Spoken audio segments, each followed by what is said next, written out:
자, 오늘 말씀의 제목은 이 생명의 말씀을 다 백성에게 말하라 입니다. 사도행전 5장 17절에서 32절입니다. 이 생명의 말씀을 다 백성에게 말하라. 사도행전 5장 17절에서 32절까지입니다. 이 생명의 말씀을 다 백성에게 말하라. 사도행전 5장 17절에서 32절. 다 찾았습니까? 자, 그러면 함께 봉독하도록 하겠습니다. 시작. 대제사장과 그와 함께 있는 사람, 즉 사두개인의 당파가 다 마음에 시기가 가득하여 일어나서 사도들을 잡아다가 옥에 가두었더니 주의 사자가 밤에 옥문을 열고 끌어내어 이르되 가서 성전에 서서 이 생명의 말씀을 다 백성에게 말하라 하면 그들이 듣고 새벽에 성전에 들어가서 가르치더니 대제사장과 그와 함께 있는 사람들이 와서 공회와 이스라엘 족속의 원로들을 다 모으고 사람을 옥에 보내어 사도들을 잡아오라 하니 그아들이 가서 옥에서 사도들을 보지 못하고 돌아와 이르되 우리가 보니 옥은 든든하게 잠기고 지키는 사람들이 문에 서 있으되 문을 열고 본즉 그 안에는 한 사람도 없더이다 하니 성전 맡은 자와 제사장들이 이 말을 듣고 의혹하여 이 일이 어찌 될까 하더니 사람이 와서 알리되 보소서 옥에 가두었던 사람들이 성전에 서서 백성을 가르치더이다 하니 성전 맡은 자가 그 아들과 같이 가서 그들을 잡아왔으나 강제로 못하면 백성들이 돌로 칠까 두려워함이더라. 그들을 끌어다가 공회 앞에 세우니 대제사장이 물어 이르되 우리가 이 이름으로 사람을 가르치지 말라고 응검하였으되 너희가 너희 가르침을 예루살렘에 가득하게 하니 이 사람의 피를 우리에게로 돌리고자 함이로다. 베드로와 사도들이 대답하여 이르되 사람보다 하나님께 순종하는 것이 마땅하니라. 너희가 나무에 달아 죽인 예수를 우리 조상의 하나님이 살리시고 이스라엘에게 회개함과 죄 사함을 주시려고 그를 오른손으로 높이사 임금과 구주로 삼으셨느니라. 우리는 이 일의 증인이요 하나님이 자기에게 순종하는 사람들에게 주신 성령도 그러하니라 하더라. 아멘. 본문 20절 25절을 서로 연결시켜 놓습니다. 본문 20절 25절을 서로 연결시켜 놓습니다. 그러면 20절 25절만 읽어도 본문이 이해가 됩니다. 여러분, 우리가 주 예수 그리스도를 알리는 것과 하나님 나라를 선포하는 일은 같은 일입니다. 아멘. 자, 창세기 3장 5절을 보시면 너희가 그것을 먹는 날에는 너희 눈이 밝아져 하나님과 같이 되어 선악을 알 줄 하나님이 아심이니라. 아멘. 첫사람 아담은 사탄의 유혹을 받고 하나님과 같아지려고 하는 높아진 마음이 생겼습니다. 그 때문에 선악을 아는 나무의 실과를 따먹고 인간의 전적 부패, 즉 타락을 하게 됩니다. 그러나 하나님은 그는 근본 하나님의 본체시나 첫사람 아담과는 달리 하나님과 동등됨을 강탈하려고 하시지 않고 오히려 자기를 비워 사람의 모양으로 나타나사 종의 형체를 덧입은 나사렛 예수를 우리의 주와 그리스도로 세우셨습니다.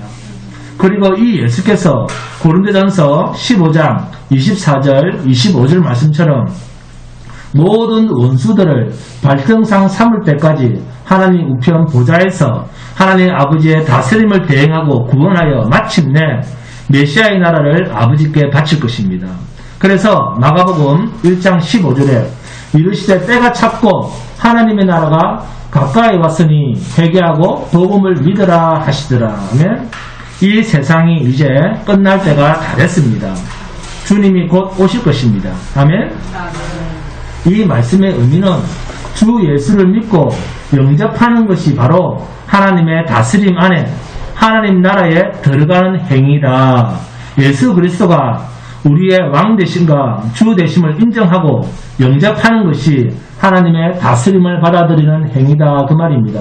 그런데 이 예수 그리스도의 왕 되심과 그리스도 되심을 통해서 확장되는 하나님 나라의 공격적인 전진과 돌진이 당시에 유대 종교 권력자들의 저항과 방해를 촉발시킵니다. 왜요? 사도들이 다른 것도 아닌 유대 종교 권력의 본거지인 어디 예루살렘에서, 그것도 예루살렘 성전을 진지 본부로 삼아서 예수의 주 되심을 사도들이 온 예루살렘 동네를 두루다니면서 복음을 선포하고 병을 고치고 예수의 주 되심을 선포하고 돌아다니니까 유대 종교 권력 당국자들의 기득권의 요새인 눈에 보이는 성전 체계가 급격하게 무너지기 시작을 합니다. 사도들이 이제는 눈에 보이는 성전이 아니라 예수의 이름이 성전이다 라고 선포하고 다닙니다. 예수의 이름이 성전이 되니까 뭐가 필요 없습니까? 제사, 제물, 병이 들면 제사장에게 가서 보일, 그럴 필요가 전혀 없게 되었습니다. 그리고 사도들은 백성들로부터 더욱더 신망과 존경의 대상이 되어가고 있었습니다. 사도들의 가르침과 표적과 기사를 본 많은 유대인들이 마음이 열리기 시작했습니다. 그래서 사도들이 주 예수의 이름을 부르고 호소할 때마다 그들의 부서지고 망가진 영혼들을 치유하시는 하나님의 은혜와 자비를 직접 목격하게 됩니다. 또 하나님의 다스림이 병든 자들과 환난 당하는 자들에게 효빅이 미치는 것을 두 눈으로 목격하게 됩니다. 많은 남녀의 무리가 주께로 돌아오는 기로의 역사가 일어납니다. 그러자 제사장, 사두개인, 성전 맡은 자들, 이런 자들이 너무너무 마음이 다급해졌습니다. 왜요? 실직할까봐. 자기들의 종교적 자리가 없어지는 것이 두려워서 사내들인 공회를 열어서 사도들을 잡아 가둡니다. 그런데 이것은 아나니아와 삽비라 사건이 교회 공동체 내부에서 일어난 사탄의 공격이었다면 사내들인 공의회의 종교 권력 당국자들의 박해와 위협은 외부에서 시작한 사탄의 또 다른 도발이자 도전이었습니다. 대제사장과 그와 함께 있는 사람, 즉 사두개인의 당파가 다 마음의 시기가 가득하여 사도들을 감옥에 가뒀습니다. 사도들이 다른 짓을 한 게 아닙니다. 예수를 믿고 예수를 증거하는 증인의 삶을 사는 것 때문에 사도들을 또다시 감옥에 가둡니다. 자, 여러분, 사도들이 맨 처음으로 잡힌 게 언제였죠? 사도행전 4장 2절에서 3절입니다. 그렇죠? 예수 안에 죽은 자의 부활이 있다고 백성을 가르치고 전함을 싫어하여 그들을 잡음에 날이 이미 저물었으므로 이튿날까지 가두었으나. 아멘. 옥에 갇힌다는 것은, 감옥에 갇힌다는 것은 저의 인생에서도 한 번도 없었던 일입니다. 쉬운 일이 아닙니다. 감옥에 가보신 분, 쉬운 일이 아니죠. 여기 옥이라는 말이 그냥 옥이 아닙니다. 감옥입니다. 감옥 가기 좋아하는 사람 있습니까? 그런데도 사도들은 지금 두 번째입니다. 두 번째로 옥에 갇힙니다. 그것도 기쁜 소식을 전하는데, 복음, 예수 그리스도를 증거하는 일 때문에 갇힙니다. 그런데 밤에 주의 천사들이 나타나서 옥문을 열고 사도들을 이끌어서 성전에 가서 생명의 말씀을 다 백성에게 말하라 그러면서 풀어져 버립니다. 그게 본문 19절 20절입니다.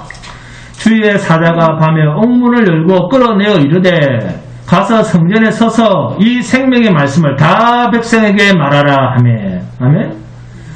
이스라엘의 종교 지도자들은 자신들의 종교적 권력을 유지하는 일에만 관심이 있었습니다. 이들은 영적인 음료였습니다. 그리고 이들은 사도들이 가르치는 복음을 은폐시키고자 사도들을 옥에 가뒀습니다. 그러나 이들의 악행은 하나님의 심부름꾼 천사들의 개입으로 실패를 했습니다. 하나님의 개입은 사도들이 가르치는 교리가 천상에서 확증되고 있다는 것을 의미합니다. 생명의 말씀은 살아 역사하는 진리입니다. 아멘. 살아있다는 것은 생명력을 의미합니다. 그래서 히브리서 기자는 히브리서 4장 12절에 하나님의 말씀은 살아있고 활력이 있어 좌우의 날선 어떤 검보다 예리하여 혼과 영과 및 관절과 골수를 찔러 쪼개기까지 하며 또 마음의 생각과 뜻을 판단하나니. 아멘. 하나님의 말씀은 살아있고 활력이 있어. 활력이 있어 라는 말의 히랍으로 이 말을 히랍으로 하면 에네르게스 이렇게 이야기를 하는데 활동적이다 그 말입니다. 주의 말씀은 희생 불가능한 영혼도 살리실 수 있는 권능의 말씀이시다 그 말입니다. 그런데 여러분 주의 천사가 나타나서 옥문을 열어서 사도들을 풀어줬습니다. 천사들이 옥에서 사도들을 풀어준 목적이 뭡니까? 이런 게 하나님의 능력이다. 그거 자랑하라는 겁니까? 뭐하라고요? 성전에서 말씀을 전하라고. 그런데 성전이 지금 어디에 있습니까? 제사장들, 백성의 장로들, 성전을 맡아 관리하는 사도계인들이 있는 곳. 그곳 성전에 서서 말씀을 전하라. 그렇다면 이 말은 무슨 의미입니까? 너희를 잡아 가둔 저들이 왕노릇하는 그곳에 도로 가서 맞아 죽을 각오를 하고 말씀을 전하라 그 말입니다. 우리 김혜씨 사님은 바로 가죠. 그래도 이렇게 사도들을 옥문에서 풀어준 사건을 봐서 아시겠지만 하나님께서는 우리에게 기적을 베푸시면 하나님은 우리의 목숨을 담보로 하는 기적이라는 겁니다. 하나님께서 우리에게 기적이라고 하는 모습으로 하나님께서 우리의 인생에 개입해서 일하신다고 하면 그 일하심의 결과는 우리의 목숨을 반드시 담보로 하시는 일과 관련이 있습니다. 왜요? 야 이놈아, 너를 가둔 자에게 내가 내 마음대로 떡 주무르듯이 할 수 있다고 하면 네가 겁낼 것이 뭐가 있냐? 없지 않느냐? 너희를 가둬 놓았는데도 내가 풀어냈다면 그 가둔 자들을 너희가 겁낼 필요가 있다 없다? 없다. 아멘? 하나님께서 가둔 자들의 행위가 아무런 의미가 없도록 만드셨다는 것은 너희를 죽음 앞에 세워놓을 때도 죽게 해도 너희를 해할 권세는 내가 가지고 있다 그 말입니다. 그게 본문 20절입니다. 가서 성전에 서서 이 생명의 말씀을 다 백성에게 말하라 하며 백성의 제사장들은 주로 어디에 있습니까? 성전에 있죠. 그죠? 그런데 하나님은 사도들을 풀어주시면서 예루살렘을 벗어나서 다른 곳에서 복음을 전하라. 안 그러면 너희들 또 잡힌다. 이렇게 말씀하셔야 되는데 그게 아니라 저놈들이 있는 한 복판에서 생명의 말씀을 전하라 하십니다. 이번에는 옥에 갇힐 정도가 아니라 맞아 죽을 각오로 말씀을 전해라 그 말입니다. 본문 17절에 대제사장과 그와 함께 있는 사람 즉 사도계인의 강파가 다 마음의 시기가 가득하여 잡아 가뒀는데 그래서 차라리 감옥이 사도들한테는 더 안전한 곳인데 하나님은 옥문을 열어주시면서 그 성전으로 들어가라. 어디로 가란 말입니까? 너희를 가둔 그 사람한테 다시 가서 생명의 말씀을 당당히 전하라. 아멘? 이렇게 전도는 주님을 전하는 전도는 자기가 죽는 것입니다. 하나님께서는 당신님의 생명의 말씀을 얼마나 소중하게 여겼으면 감옥에 갇혀있는 것이 차라리 안전한 자리인데 빼내서 탈옥이라고 하는 죄명까지 붙여서 제사장들, 성전 맡은 자들, 사두개인들이 왕노릇하는 그 성전 한 복판에 서서 백성들에게 생명의 말씀을 전하라 하십니다. 이것은 생명의 말씀만은 세상의 그 어떤 권세도 방해할 수 없다라고 하는 선언입니다. 그래서 여러분 초대교회 때 하나님께서 사도들을 세우신 것은 오직 생명의 말씀을 전파하기 위한 그 이유 하나 때문이지 결코 사도들이나 신자 개인의 유익을 위해서 하나님께서 그들을 신자로 부르거나 기적을 베푸신 게 아닙니다. 지금도 마찬가지입니다. 사도들이 안전뱅이를 일으키고 병든 자를 고치고 하는 이런 이적 자체도 그 일을 통해서 그리스도 예수의 복음을 전파하려고 했지 그 일을 통해서 사도들 이름 내고 세상 사람들이 사도들 앞에 무릎 꿇도록 하기 위한 그런 의도는 전혀 없다 그 말입니다. 그런데 육을 가진 우리의 본성은 늘 이러한 하나님의 일하심과 반대되는 쪽으로 가려고 합니다. 그리스도의 생명의 말씀보다는 세상과 세상 것으로 더 즐거워하려고 하는 마음을 가지고 있습니다. 이것을 사도 바울은 에베소서 2장 1절에서 3절에서 그는 허물과 죄로 죽었던 너희를 살리셨도다. 그때 너희는 그 가운데서 행하여 이 세상 풍조를 따르고 공중의 권세 잡은 자를 따랐으니 곧 지금 불순종의 아들들 가운데서 역사하는 영이라.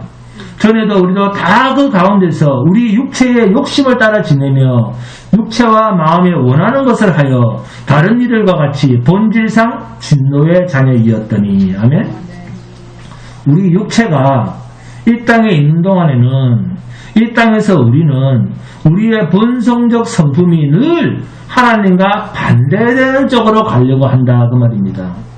그럼에도 불구하고 저와 여러분 안에는 하나님께서 시작하신 새 생명이 있습니다.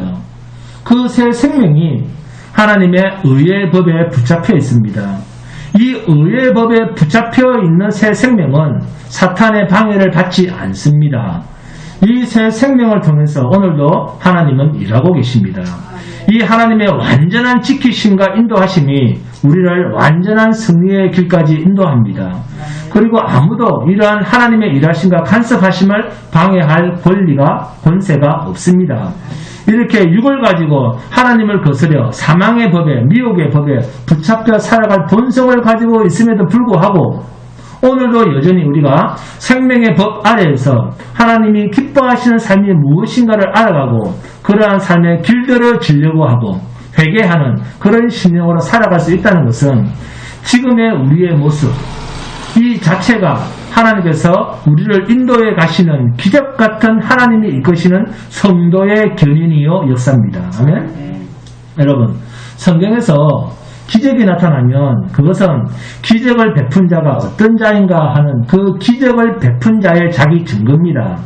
하나님이 어떤 자인가, 내가 어떤 목적으로 이걸 하는가 라고 하는 예수님의 자기 증거입니다. 그런데도 우리는 늘 기적을 보면, 기적을 받으면 내가 어떻게 될 것인가 라는 쪽으로 생각을 합니다. 사람 편에서 자꾸 생각을 합니다. 그러니까 성경을 늘 인본주의로 보는 겁니다. 성경을 하나님 중심이 아니라 사람 중심으로 보는 겁니다. 여러분, 예수님은 나사로가 죽을 때까지 기다렸다가 죽은 그를 살려주심으로 내가 누구인가? 나는 부활이요 생명이다 라는 말씀을 하십니다. 그리고 네가 믿으면 영광을 볼 것이다 라고 하시면서 오히려 죽은 나사로보다 그 누이들 마르다와 마리아에게 분명히 하신 말씀이 있습니다. 네가 믿으면 뭐한다? 영광을 보리라. 영광을 보리라고 말씀하신 예수님은 요한복음 12장을 보시면 어떻게 나타나는가? 요한복음 12장입니다. 요한복음 12장 23절에서 28절입니다. 함께 보러 갑니다. 요한복음 12장 23절에서 28절입니다.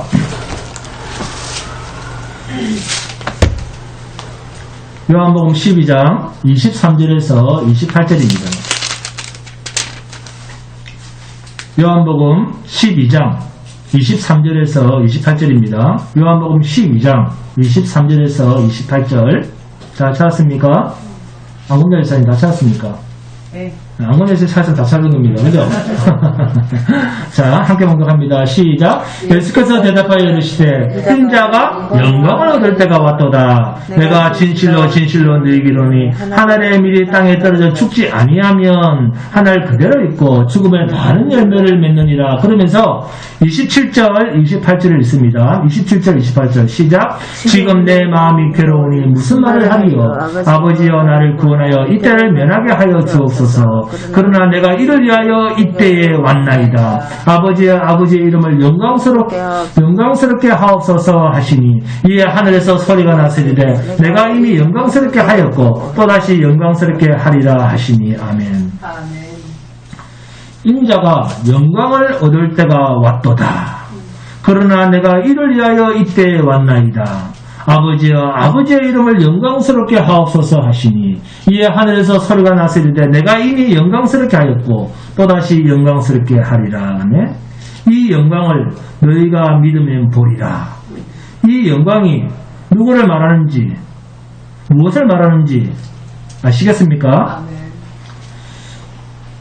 병든 나사로가 죽도록 기다렸다가 죽은 후에 그를 살리시는 엄청난 기적 사건을 통해서 말씀하신 주님은 그 속에 담겨있는 숨어있는 계시는 예수께서 무엇을 위해서 오셨고 예수님의 사랑과 희생이 무엇을 위한 것인가를 명백히 증거해주는 그러한 계시적 의미를 나사로에게 담아서 베푼 기적이었습니다. 살아도 나사로는 여전히 나사로입니다. 그렇지만 그 기적을 베푼 분에게 그 목적과 초점이 있을 때 그 기적의 의미는 하나님의 영광입니다. 할렐루야. 자신이 죽고 자신이 살아나는 것이 아버지의 영광이요, 그 아버지께서 영광을 받으시는 것이 아들에게도 영광이 된다는 것입니다.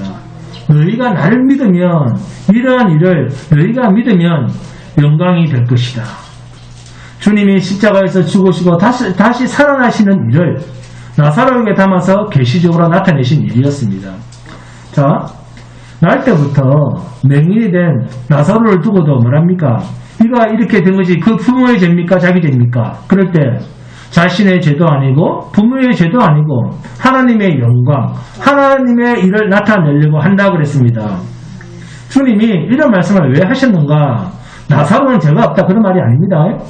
죄 문제를 해결하시는 하나님의 일이 아들 예수 그리스도의 십자가 사건을 통해서 이루어질 때 그것이 아버지께 영광이 된다 그 말입니다. 자기 백성들의 죄 문제를 해결하시는 것으로 하나님께서는 당신님의 영광을 받으신다 그 말입니다. 그래서 기적을 베푼 자에게 그 목적과 초점이 있습니다. 이해하셨습니까?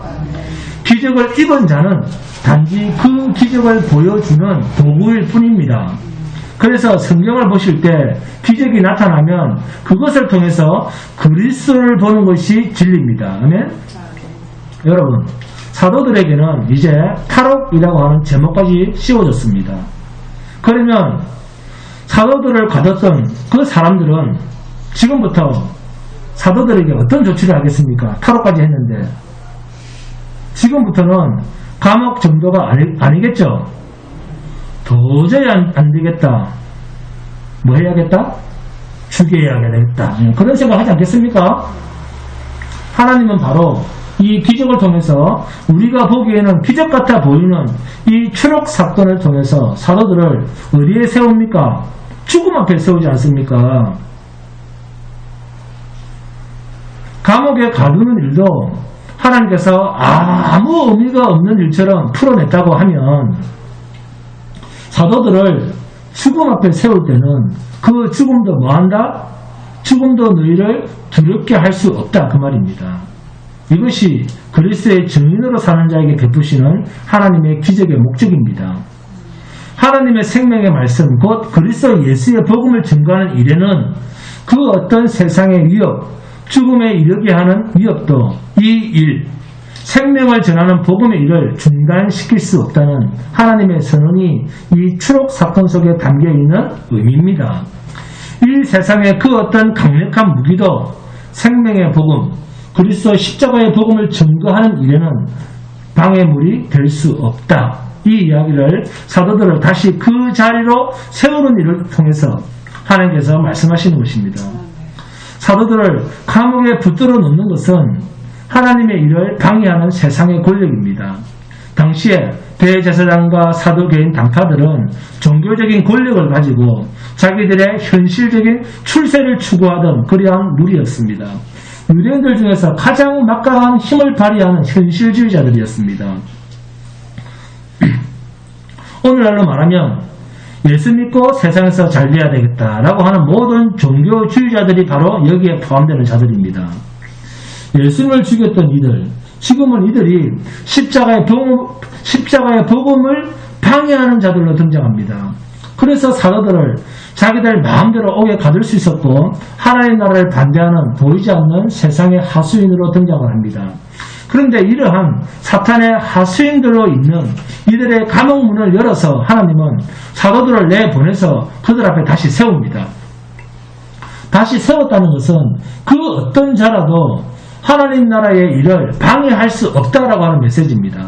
세상의 그 어떤 권력도 방해받지 않는 것이 하나님의 일입니다. 아멘? 그런데도 세상은 죽기 살기로 방해를 합니다. 그리고 죽입니다. 그런데 그 죽인 것이 끝내는 일인 줄 알았는데, 예수만 죽이면 끝날 줄 알았는데 오히려 오늘날까지 든든히 하나님의 나라가 세워져 가고 있지 않습니까?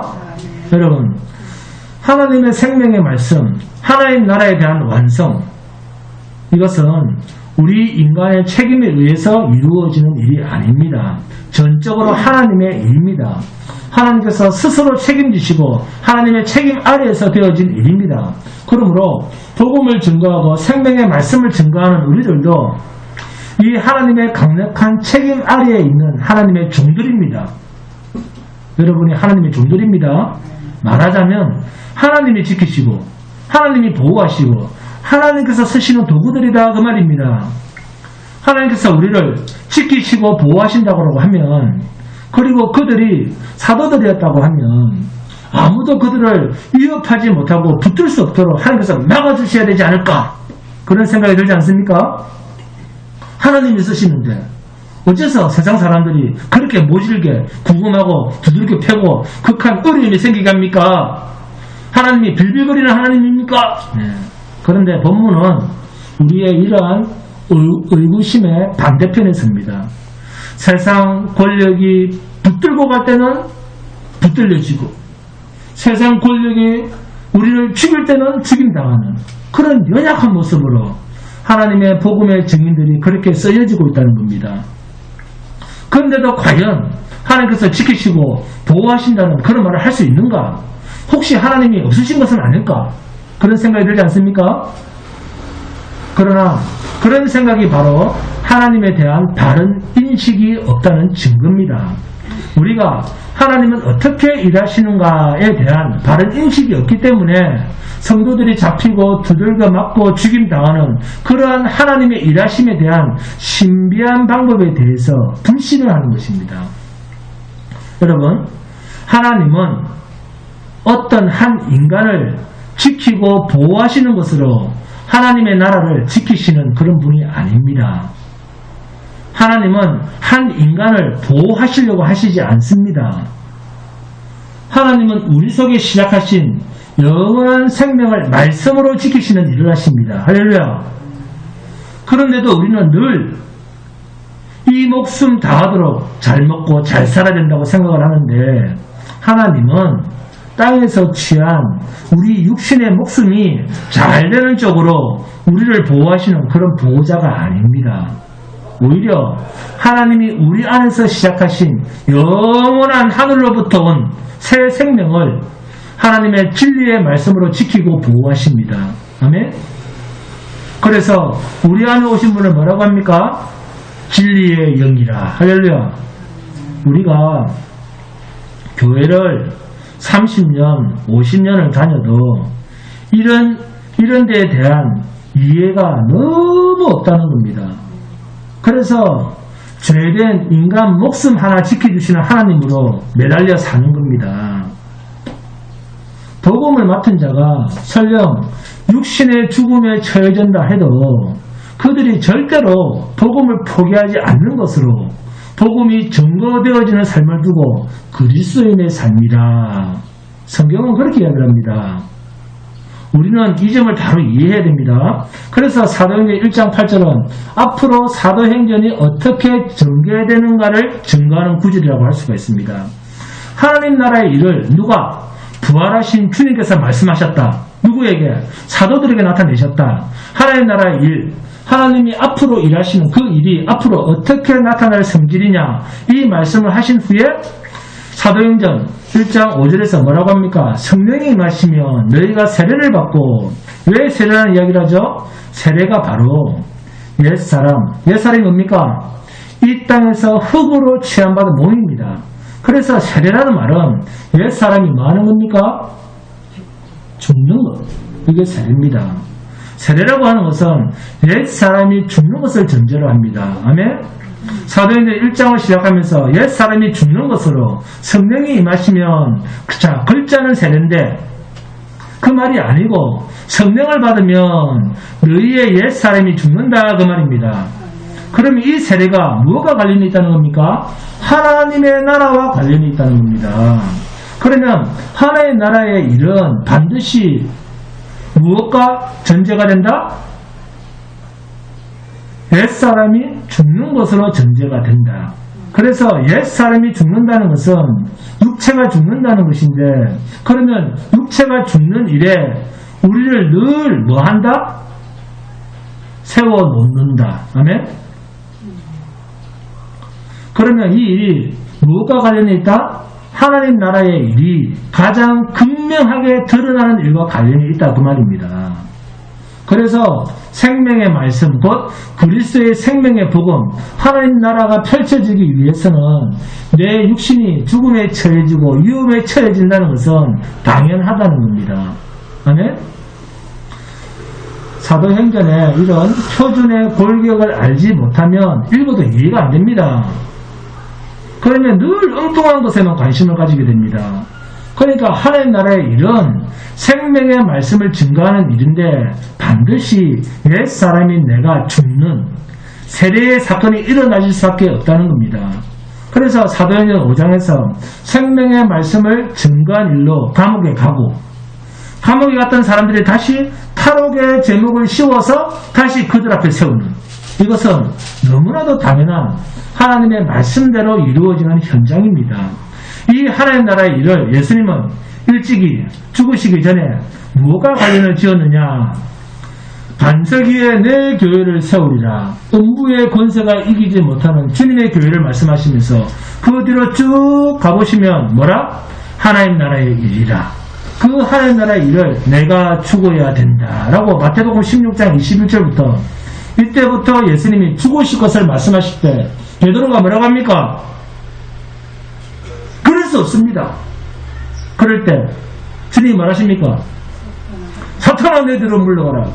네가 하나님의 일은 생각하고 사람의 일을 하나님의 일은 생각하지 아니하고 사람의 일을 생각하는도다. 그러시면서 하나님 나라의 일, 곧 음부에 사탄의 권세가 이기지 못하는 주님의 교회가 세워지는 일을 주님 자신도 뭐한다?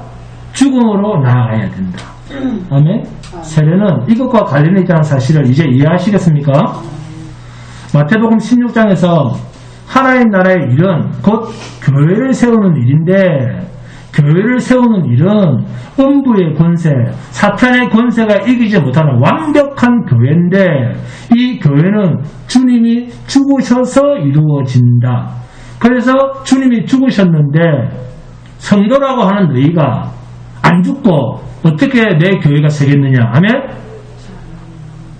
아주 작게 들립니다. 아멘. 네.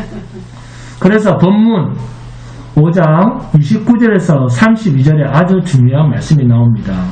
바로 이 주님이 그렇게 사셨기 때문에, 사탄아!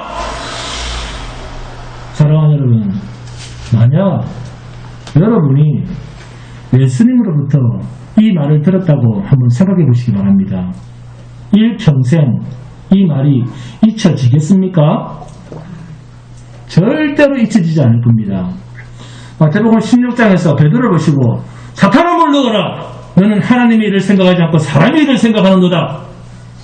베드로가 잊었겠습니까? 잊지 않았겠습니까? 잊지 않았을 겁니다. 이 말은 잊을 수가 없는 말입니다. 선생님, 어떻게 저를 보고 사탄이라고 할 수 있습니까? 이 말이 뼛속 깊이 사무쳤을 것입니다. 그런데 이런 잊을 수 없는 그런 말을 들은 베드로가, 그죠? 이런 말을 들은 베드로가 자기들을 죽음 앞에 내놓은 그들 앞에서 뭐라고 합니까? 본문, 자, 29절, 32절 함께 봉독합니다. 본문 29절에서 32절입니다. 5장 29절에서 32절. 자, 이런 말을 들은 베드로가 이제는 어떻게 말을 하는가 봅니다. 자, 본문 5장 29절에서 32절입니다. 시작. 베드로가 사도들이 대답하여 이르되 사람보다 하나님께 순종하는 것이 마땅하니라. 너희가 나무에 달아 죽인 예수를 우리 조상의 하나님이 살리시고 이스라엘에게 회개함과 죄의 사함을 주시려고 그를 오른손으로 높이사 임금과 구주로 삼으시느니라. 우리는 이 일의 증인이요 하나님이 자기에게 순종하는 사람들에게 주신 성령도 그러하니라 하더라. 아멘. 무슨 의미입니까? 죽이려면 죽여라. 내가 나를 구원하신 주님 앞에서 내가 말 한 번 잘못해서 잡혀라! 라는 소리까지 들었지만 너희까지 뭐 어째? 그런다고 내가 물러설 줄 알아? 너희들 말에 겁내고 내가 순종할 내가 아니다 이놈들아. 우리들은 하나님께 순종하기로 목숨을 내놓았다. 죽이려면 죽여라. 사람보다 하나님께 순종하는 것이 마땅하니라. 아멘? 우리는 이 일의 증인이요 하나님이 자기에게 순종하는 사람들에게 주신 성령도 그러하니라. 아멘? 증인. 나는 예수의 증인이라는 겁니다. 여러분, 증인은 재판 용어입니다. 우리가 너희들에게 거짓말을 했다면 감수하겠다. 우리가 백성들한테 말을 잘못했다면 너희가 재판에서 우리를 죽여라. 그런 말입니다. 증인이라는 말은 자기의 목숨을 담보로 증거하는 자리에 서 있는 사람입니다. 지금 사도들은 자신들이 처한 환경이 어떠한 환경인가에 상관없이 십자가의 그리스도 복음을 전하는 증인이라는 것입니다. 내가 죽는 것도 개의치 않다. 이것을 사도들이 믿음으로 보여주고 있습니다. 그리고 이것이 주의 사자를 보내서 감옥에서 그들을 끄집어내서 탈옥의 제목을 씌워서 재판관들 앞에 세운 하나님의 의도입니다. 감옥도 의미가 없게 만드신 하나님께서 너희들이 죽인다고 너희가 물러선다면 너희는 내 자녀가 아니니라. 이런 메시지가 사도들에게 있는 겁니다. 자, 여러분, 우리가 복음을 전하면 세상에서 어떤 어려움도 해결하고 살려준다. 그런 메시지가 아닙니다. 복음의 증인은 하나님의 책임 아래에 있는 자요 하나님께서 지키시고 하나님의 보호 아래에 있기 때문에 설령 복음을 전하는 일로 육신의 목숨을 담보로 한 죽임을 당한다 해도 그건 역시 하나님이 책임지실 하나님의 일입니다. 아멘? 이것을 믿는 게 성도입니다. 죽고 사는 것은 하나님께 달려 있습니다. 이것을 가르치는 것이 감옥에서 구출되는 기적 사건이 주는 메시지입니다. 늘 우리가 실패하는 것은 성도는 하나님의 책임 아래에 있고 하나님이 우리를 지키고 보호해 주시니까 어떤 위기, 어떤 나쁜 상황에서도 늘 우리를 구출해 주시고 사업에 실패했었는데 부자되게 해주셨다. 그런 이야기가 아닙니다. 제발. 우리가 신자라 말하면서도 하나님을 믿고 하나님을 말하고 예수를 믿고 예수 그리스도를 말하면서도 정작 그 예수가 어떤 예수인지 내가 믿는 하나님이 어떤 하나님인지 제대로 모르면 자신도 모르게 믿음으로 사는 성도가 되는 것이 아니라 종교인이 되는 겁니다. 종교인이. 내 백성이 지식이 없으므로 뭐한다? 망하는도다. 우리 아무리 의사는 모르는 게 없습니다. 네.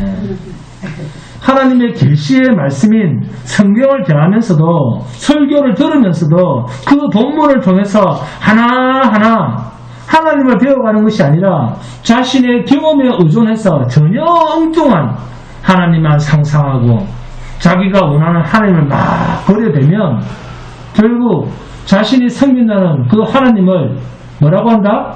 우상 하나님이다. 송아지 하나님이다. 인간이 그려 만든 신을 우상이라 한다. 스스로 계신 하나님은 인간이 만들어가는 하나님이 아닙니다. 내 좋은 대로 하나님을 만들면 안 된다 그 말입니다. 아멘.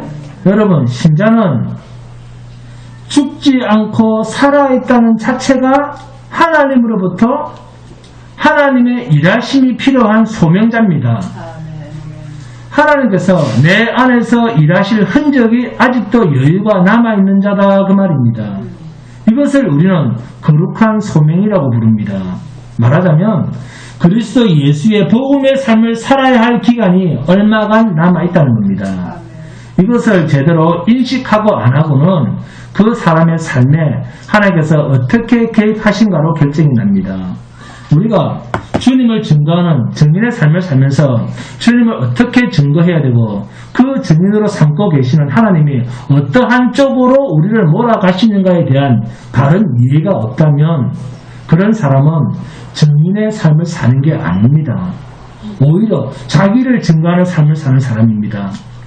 외적으로는 모든 종교적인 모습은 다 갖추고 있기는 한데 정작 살아야 될 이유를 모르는 자처럼 살아가게 된다는 겁니다. 여러분, 오늘 기적이 사도들을 가르친 것은 앞으로 사도들이 그리스도의 증인의 삶을 사는데 어떠한 위기도 없이 하나님께서 철저하게 지키셔서 그들을 구출해 주시고 보호해 주신다, 어떠한 위기에서도 잘 지켜주신다, 그런 이야기가 아닙니다. 생명을, 목숨을 담보로 하는 그런 일이 있더라도 너희가 복음 전하는 일에는 두려워하지 마라. 그들의 능력보다는 하나님이 내 능력이다. 아멘? 너희를 죽인다 해도 나는 너희를 영원히 다시 살릴 수 있다. 아멘? 이 메시지입니다. 그래서 주님이 말씀하십니다. 너희가 나를 믿으면 뭐에도 살고 죽어도 살고 살아서 나를 믿는 자는 영원히 죽지 아니하리라. 아멘? 사랑하는 여러분, 하나님께서는 저와 여러분을 생명의 말씀을 전할 자로 세웠습니다. 성도로 부르셨습니다. 아멘? 그래서 우리가 원하든 원치 않든 이제 우리는 하나님의 책임 아래에 있고 생명의 말씀 위에서 하나님께서 지키고 보호하시기 때문에 이 세상 그 어떤 권력의 붙들림을 받는다 해도 전혀 두려워할 것이 없는 존재로 살고 있는 자들입니다. 고난을 받고 죽임을 당한다 할지라도 그것은 하나님께서 책임지실 일이지 우리가 고민할 일이 전혀 못 되는 그런 자들이 되었습니다. 그래서 사도행전 5장 41절에 사도들은 그 이름을 위하여 능력받는 일에 합당한 자로 여기심을 기뻐하면서 공의 앞을 떠나니라. 아멘? 그렇게 부름을 받는 것을 합당하게 여겼다. 기쁨으로 자기들을 옥에 가두고 위협하는 자들 앞을 떠났다. 어찌 이런 일이 있을 수 있습니까? 하나님께서 우리 인생 전부를 책임지신다는 이것을 알았기 때문에 나는 그리고 나와 전혀 상관없이 나에게 맡기신 생명의 말씀을 증거하는 증인의 삶을 사는 일에 하나님은 우리를 책임지십니다.